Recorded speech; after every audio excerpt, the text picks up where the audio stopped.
저는 홀로 두 아들을 키우고 있었습니다. 남편을 잃고 나서 벌써 5년이 흘렀지만 여전히 그 빈자리는 메워지지 않았습니다. 하지만 두 아이가 있어 무너질 수도 없었죠. 매일 새벽 4시에 일어나 공장에 나가고 오후에는 마트에서 계산 일을 했습니다. 피곤함도 잊고 살았던 것 같아요. 아이들의 웃음소리가 제게는 세상 그 무엇보다 소중했으니까요. 큰아이 준호는 태어날 때부터 조금 달랐습니다.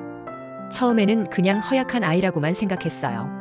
잘 걷지도 못하고 자주 넘어지고 무엇보다 눈이 점점 흐려져 갔습니다. 여러 병원을 전전하다가 마침내 진단을 받았을 때 제 앞이 캄캄해졌습니다.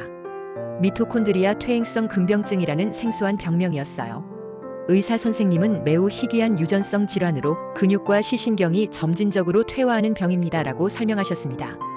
그래도 진행이 느리면 일상생활에 큰 지장은 없을 거라는 희망적인 말씀에 지난 8년을 버텨왔습니다.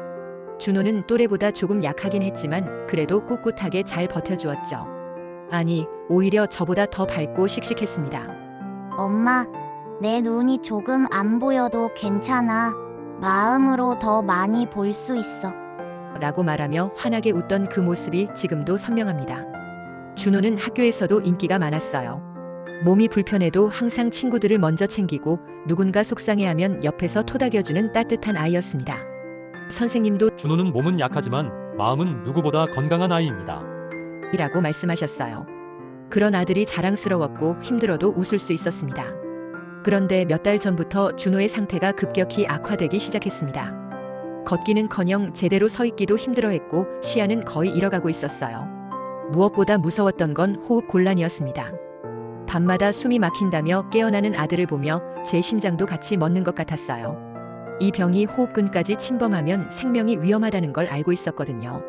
급하게 서울대학병원으로 데려갔을 때 검사 결과를 들은 순간 제 눈앞이 깜깜해졌습니다. 의사 선생님은 차분한 목소리로 설명하셨지만 제 귀에는 수술, 위험, 시간이 얼마 남지 않았다는 말만 들려왔습니다. 미토콘드리아 이식술을 받아야 합니다. 더 이상 지연하면 호흡 중추까지 영향을 받아 정말 위험해집니다. 하지만 의사 선생님이 말끝을 흐렸습니다. 이 수술은 아직 실험적 단계라 건강보험 적용이 안 됩니다. 비용이 상당히 많이 들어요. 그 순간 제 다리에서 힘이 빠졌습니다. 얼마나 될까요? 떨리는 목소리로 물었을 때 되돌아온 대답은 절망 그 자체였습니다. 8천만 원 정도 예상됩니다. 절망 속에서 8천만 원. 그 숫자를 들었을 때 제 머릿속이 하얘졌습니다. 저 같은 사람에겐 그저 절망일 뿐이었어요. 공장에서 받는 월급이 150만 원, 마트 계산일로 받는 돈이 80만 원. 하루 16시간씩 일해도 한 달에 230만 원이 전부였어요. 그나마도 생활비와 준호의 기존 치료비, 둘째 민수의 학용품비를 빼고 나면 거의 남는 게 없었습니다. 그날 밤부터 저는 완전히 무너져 내렸습니다. 밤마다 준호가 잠든 침대 옆에 앉아서 소리 없이 울었어요. 아이가 깨어있을 때는 웃어 보이려고 애썼지만 홀로 남겨진 밤이 되면 절망감이 파도처럼 밀려왔습니다. 은행에 대출을 받으려 해도 이미 집을 담보로 받은 돈이 있어서 한계였고 친척들도 각자의 사정이 있어서 큰 도움이 되지 않았어요. 지인들에게 사정을 말하며 돈을 빌려달라고 부탁해 보기도 했지만 워낙 큰 금액이라 모두 난색을 표했습니다. 심지어 온라인 대출업체까지 알아봤지만 이자가 너무 높아서 엄두가 나지 않았어요. 저는 매일같이 아이 옆에서 중얼거렸습니다. 기적만 있으면 우리 준호를 살릴 수 있을 텐데 그 말이 제 입에서 몇 번이나 흘러나왔는지 모릅니다. 때로는 하늘을 보며 때로는 남편의 영정 앞에서 때로는 그냥 허공에 대고 간절하게 속삭였어요. 제발 한 번만 기적이 일어나게 해주세요. 제가 할 수 있는 건 뭐든지 할 테니까 우리 아이만 살려주세요. 밤마다 무릎 꿇고 기도했습니다. 교회에 다니지 않았지만 절간에도 가보고 점집에도 찾아갔어요. 미신이라는 걸 알면서도 푸닥거리라도 해달라고 부탁했습니다. 아이를 살릴 수 있다면 뭐든지 하고 싶었거든요. 그런데 제 둘째 아이 민수가 그 모든 광경을 지켜보고 있었던 겁니다. 6살 난 그 어린아이가 엄마의 절망적인 기도를 모두 듣고 있었던 거예요. 아이는 형이 아픈 것도 엄마가 매일 우는 것도 그리고 기적이라는 게 뭔지도 다 알고 있었습니다. 며칠 뒤였어요. 제가 공장에서 야근을 하고 있는 사이 집에서 민수가 혼자 큰 결심을 했던 것 같습니다. 그 아이는 자기 방에서 아끼던 저금통을 꺼냈어요. 도자기로 만들어진 분홍색 돼지 저금통이었는데 민수가 3살 때부터 모아온 소중한 보물이었죠. 저금통을 깨트리는 게 얼마나 큰 결심이었을까요? 유리 조각 사이에서 동전들을 하나하나 주워 담은 그 작은 손을 생각하니 지금도 가슴이 아립니다. 10원짜리, 50원짜리, 100원짜리. 명절 때마다 할머니가 주시던 용돈, 생일 때 받았던 선물 돈을 차곡차곡 모아둔 그 소중한 돈들을요. 민수는 그 돈을 작은 주머니에 담고 혼자서 약국으로 달려갔습니다. 우리 동네에서 가장 큰 사랑약국이었는데 거기까지 가려면 큰 도로 2개를 건너야 해서 평소에는 절대 혼자 가지 못하게 했던 곳이에요. 그런데 그 어린아이가 형을 살리겠다는 일념으로 그 위험한 길을 혼자 갔던 거예요. 약국 문을 열고 들어간 민수는 높은 카운터 때문에 약사님 얼굴도 제대로 보이지 않았을 텐데 발끝으로 서서 조그만 손으로 동전들을 카운터 위에 쏟아놓았습니다. 그리고는 울먹이는 목소리로 말했다고 해요. 저 기적을 주세요. 형이 살 수 있는 약이요. 이 돈이면 되죠? 6,500원 있어요. 엄마가 기적만 있으면 형을 살릴 수 있다고 했어요. 제가 가진 돈 다 줄게요.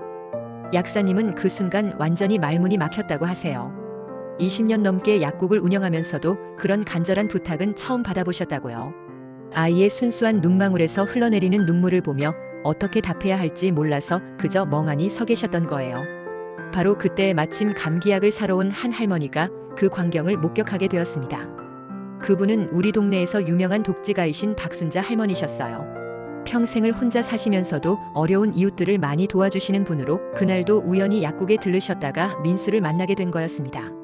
할머니는 카운터 앞에서 발끝으로 서 있는 민수의 작은 뒷모습을 보시고 그 간절한 마음을 직감적으로 느끼셨던 것 같아요.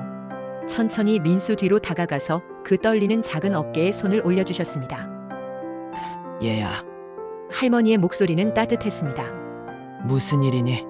민수는 뒤돌아보며 눈물 콧물로 범벅이 된 얼굴로 대답했어요. 할머니, 기적을 사려고 왔어요. 우리 형이 죽을 수도 있대요. 엄마가 기적만 있으면 형을 살릴 수 있다고 했는데 저 돈이 부족한가 봐요. 할머니는 그 순간 무릎을 굽혀 민수와 눈을 맞추셨습니다. 그리고는 그 작은 손을 따뜻하게 잡아주시며 이렇게 말씀하셨답니다. 얘야, 내가 지금 보여준 이 마음, 형을 사랑하는 이 순수하고 간절한 마음 말이야. 그게 바로 진짜 기적이란다. 돈으로 살 수 있는 게 아니라 마음에서 나오는 거야. 그리고 이제 내가 내 형의 기적이 되어줄게. 걱정하지 마. 그때 약국에서 민수를 찾고 있던 저에게 급히 연락이 왔습니다. 공장에서 뛰어나와 약국으로 달려갔을 때 할머니께서 민수의 손을 잡고 저를 기다리고 계셨어요. 사정을 들으신 할머니는 제게 자세한 이야기를 들려달라고 하셨고 저는 그날 처음으로 낯선 분 앞에서 모든 걸 털어놓았습니다. 준호의 병, 수술비 걱정, 절망적인 현실 모든 걸 말하는 동안 눈물이 멈추지 않았어요. 할머니는 조용히 들어주시더니 제 손을 꼭 잡으시며 말씀하셨습니다. 어머니, 이 작은 아이가 형을 위해 보여준 사랑을 보세요. 이렇게 순수한 마음을 가진 아이들이 있는 가정이라면 하늘도 도울 겁니다. 수술비 걱정은 하지 마세요. 제가 도와드릴게요. 저는 그 순간 눈물이 왈칵 쏟아져서 할머니 앞에 무릎을 꿇었습니다. 정말 감사합니다. 전 평생 할 수 있는 게 아무것도 없다고 생각했어요. 아들을 살릴 수 있는 힘도 돈도 없다고. 그런데 이렇게 손 내밀어 주시다니. 선생님이 저희 가족을 살려주셨습니다. 할머니는 제 손을 따뜻하게 잡아주시면서 말씀하셨습니다. 아니에요. 어머니, 오히려 제가 이 아이에게 배운 겁니다.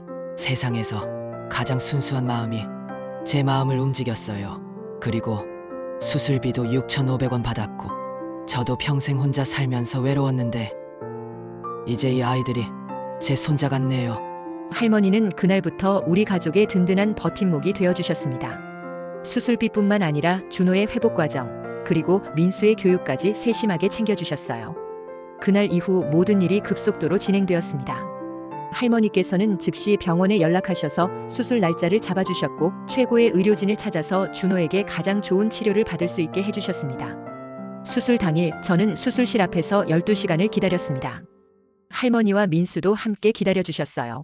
민수는 형이 깨어나면 내가 제일 좋아하는 로봇 장난감 줄 거야.